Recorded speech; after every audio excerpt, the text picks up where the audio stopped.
రాకాలోకంకి స్వాగతం. ఈ కంటెంట్ మీకు నచ్చినట్టయితే లైక్ చేయండి. అదేవిధంగా పక్కనే ఉన్నటువంటి షేర్ బటన్ని నొక్కడం ద్వారా మీ బంధుమిత్రులకు పంపండి. ఆ పక్కనే ఉన్నటువంటి సబ్స్క్రైబ్ బటన్ని నొక్కడం ద్వారా ఇప్పటి వరకు మీరు సబ్స్క్రైబ్ చేసుకోకపోతే సబ్స్క్రైబ్ చేసుకోవడానికి వీలుంటుంది, సబ్స్క్రిప్షన్ తీసుకోవడానికి వీలుంటుంది. పక్కనే ఉన్న బెల్ ఐకాన్ని నొక్కినట్టయితే మీకు వీడియో కొత్తది పెట్టగానే నోటిఫికేషన్ వస్తుంది. మిత్రులారా, లద్దాఖ్లో గత కొద్ది రోజులుగా ఒక ఉద్యమాన్ని లేవనెత్తే ప్రయత్నం జరుగుతోంది. ఈ ఉద్యమం వెనుక ఎవరున్నారు? ఈ ఉద్యమానికి నాయకత్వం వహిస్తున్నటువంటి వ్యక్తి, ప్రజలందరి ముందు కనిపిస్తున్నటువంటి వ్యక్తి పర్యావరణవాదిగా లేకపోతే ఇన్నోవేటర్గా అద్భుతమైనటువంటి విద్యా విధానాన్ని, పిల్లలకు వినూత్నమైన విద్యా విధానాన్ని అందిస్తున్నటువంటి సోనం వాంగ్చుక్. దీనికి అందరికీ తెర ముందు కనిపిస్తున్నటువంటి నాయకుడు. అయితే ఈ ఉద్యమం యొక్క అసలు లక్ష్యం ఏంటి? ఈ ఉద్యమంలో 2-3 డిమాండ్లు పెడుతున్నారు. మొట్టమొదటి డిమాండ్, లద్దాఖ్లో రోడ్ల నిర్మాణం చేయటం ద్వారా, రహదారుల నిర్మాణం చేయటం ద్వారా, ఇన్ఫ్రాస్ట్రక్చర్ని బిల్డ్ చేయటం ద్వారా లద్దాఖ్ యొక్క పర్యావరణం చెడిపోతుంది.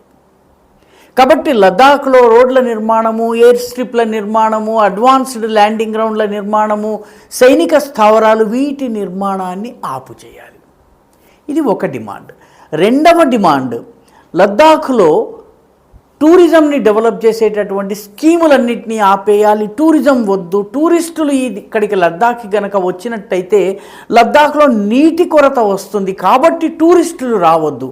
టూరిస్టులు రావడం మానేసినట్టయితే లద్దాఖ్లో పర్యావరణం కాపాడబడుతుంది, కాబట్టి లద్దాఖ్కి టూరిజంని ప్రమోట్ చేయొద్దు. ఇది రెండవ డిమాండ్. మూడవ డిమాండ్, లద్దాఖ్కి రాష్ట్ర హోదా ఇవ్వాలి. మొత్తం లద్దాఖ్ జనాభా అంతా కలిపి 3-4 లక్షలు మించదు. చాలా తక్కువ జనాభా, అతి ఎక్కువ భూభాగం ఉన్నటువంటి ఈ ప్రాంతంలో రాష్ట్రము వయబుల్ కాదు. ఆర్థిక ఆదాయ మార్గాలు లేనటువంటి రాష్ట్రము వయబుల్ కాదు. అయినప్పటికీ రాష్ట్రం కావాలి, మాకు రాష్ట్రం కావాలి అని చెప్పి 5 సంవత్సరాల క్రితం వరకు మాకు కాశ్మీర్ నుంచి విముక్తి కల్పించండి, మాకు కేంద్రపాలిత ప్రాంతంగా చేయండి అన్నటువంటి లద్దాఖ్లో ఈరోజు ఒక చిన్న వర్గము సొంత రాష్ట్రం కావాలని డిమాండ్ చేస్తోంది. 4వ డిమాండ్, 6th షెడ్యూల్ని లద్దాఖ్లో వర్తింపజేయాలి. 6th షెడ్యూల్ని వర్తింపజేయటం అంటే ఏంటి? 6th షెడ్యూల్ని వర్తింపజేయటం ఏంటంటే, రాష్ట్రాన్ని నడిపేందుకు కేంద్రం డబ్బులు ఇవ్వాలి, కానీ కేంద్రము ఆ డబ్బుల తాలూకు లెక్కలు అడగడానికి అధికారం లేదు. మా ఇష్టం వచ్చినట్టు మేము ఖర్చు చేసుకుంటాం. ఈ రకమైన సౌలభ్యము కోరుతున్నారు. అంటే ఏమిటి? ఆర్టికల్ 370ని దొడ్డిదోవన తీసుకుని రావడం, అది లద్దాఖ్ కోసం ఒకటి. రెండవది, లద్దాఖ్ని రాష్ట్రంగా చేసినట్టయితే అసెంబ్లీ ఎన్నికలు జరుగుతాయి. అసెంబ్లీ ఎన్నికలు జరిగినట్టయితే బుద్ధిస్టు వర్గాలు ఎవరైతే ఉన్నారో, చాలా తక్కువ సంఖ్యలో ఉన్నటువంటి వాళ్ళు కార్గిల్లో ఉన్నటువంటి జనాభా గుప్పెట్లోకి వెళ్ళిపోతారు. రాజకీయాల్ని కార్గిల్ శాసిస్తుంది. మూడవది, ఈ టూరిజం కనుక లేకపోయినట్టయితే లద్దాఖ్కి ఆదాయ మార్గం లేదు. ఏ రకమైనటువంటి ఆదాయం లేనటువంటి ప్రాంతం కాబట్టి పూర్తిగా వెనుకబడిపోతుంది. ఇన్ఫ్రాస్ట్రక్చర్ డెవలప్ కాకపోతే, లద్దాఖ్లో ఇన్ఫ్రాస్ట్రక్చర్ డెవలప్ కాకపోతే చైనా యొక్క లక్ష్యం నెరవేరుతుంది. ఎందుకంటే గతంలో ఒక రక్షణ మంత్రి, మేము లద్దాఖ్లో రోడ్లను ఎందుకు నిర్మించలేదంటే, నిర్మిస్తే చైనాకి కోపం వస్తుంది కాబట్టి నిర్మించలేదు, ఇవన్నీ నిర్మిస్తే చైనీస్ వాహనాలు వచ్చేసేసి మనం భూభాగాన్ని కబ్జా చేస్తాయి కాబట్టి మేము రోడ్లు వేయలేదు అని రక్షణ మంత్రి పార్లమెంట్లో చెప్పారు.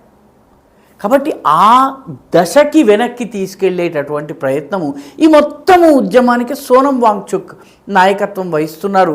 సోనం వాంగ్చుక్ గురించి మాట్లాడే ముందు, ఈ ఉద్యమం ఊపందుకుంది ఎప్పుడు? 2023 చివరి భాగంలో రాహుల్ గాంధీ లద్దాఖ్లో ఒక పర్యాటకుడిగా వెళ్ళి అక్కడ స్కీయింగ్ చేసి రకరకాల వాహనాల్ని నడిపి అక్కడ ప్రజలందరినీ కలిపారు. ఆయన అక్కడి నుంచి వచ్చినటువంటి కొద్ది రోజులకే సోనం వాంగ్చుక్ ఉద్యమం ప్రారంభమైంది. కాబట్టి ఈ రెండింటికి ఏదైనా కనెక్షన్ ఉందా? విచారించాల్సిన, దర్యాప్తు చేయాల్సినటువంటి అవసరం ఉంది. అదేవిధంగా కాంగ్రెస్ పార్టీకి నేరుగా చైనీస్ కమ్యూనిస్ట్ పార్టీతో పార్టీ టు పార్టీ ఒప్పందం ఉంది. చైనీస్ రాయబార కార్యాలయం నుంచి కాంగ్రెస్ పార్టీకి చెందినటువంటి రాజీవ్ గాంధీ ఫౌండేషన్కి నిధులు వస్తాయి. ఇది రాజీవ్ గాంధీ ఫౌండేషన్ వెబ్సైట్లో స్వయంగా చెప్పుకున్నటువంటి విషయం. కాబట్టి ఈ మొత్తము క్రీడ వెనుక చైనా ఉందా? ఎందుకంటే చైనాకి 2 విషయాలు కావాలి. మొట్టమొదటిది పూర్తి లద్దాఖ్ మీద ఆధిపత్యం కావాలి. దీనికోసమే సలామీ స్లైసింగ్ పద్ధతిలో కొంతగా ప్రతి సంవత్సరం కొంతగా ఆక్రమించుకుంటూ వస్తోంది. 1962 నుంచి 2014 దాకా ఈ క్రీడ సాగింది. 2021-22 ఈ మధ్య ప్రాంతంలో మనకి గల్వాన్ సంఘటన జరిగింది. గల్వాన్లోకి చైనా చొచ్చుకొచ్చి మన భూభాగాన్ని ఆక్రమించుకునే ప్రయత్నం చేసినప్పుడు మన సైనికులు దాన్ని తిప్పికొట్టారు. అప్పటి నుంచి మన సైన్యము అక్కడ మోహరించి ఉంది, చైనా ముందుకు రాలేకపోతుంది.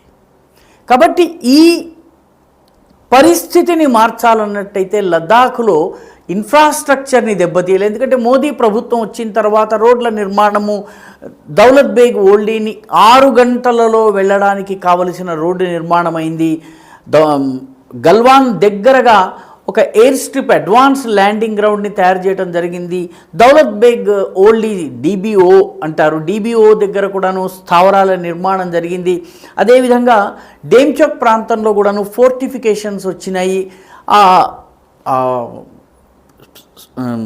పాంగాంగ్ సరస్సులో ఉన్నటువంటి 8 ఫింగర్స్లో మన ఆధిపత్యాన్ని ఏర్పాటు చేసుకునేటటువంటి ప్రయత్నాలు జరిగినాయి. ఇవన్నీ చైనాకు కంటగింపు. కాబట్టి లద్దాఖ్లో అస్థిరతను సృష్టించి, ఉద్యమాన్ని సృష్టించి, లద్దాఖ్లో షెడ్యూల్ 6ని గనక, రాజ్యాంగపు షెడ్యూల్ 6ని గనక తీసుకొచ్చినట్టయితే లద్దాఖ్లో రాజకీయంగా లద్దాఖ్ని తమ గుప్పిట్లో ఉంచుకోవడం చైనా యొక్క లక్ష్యం.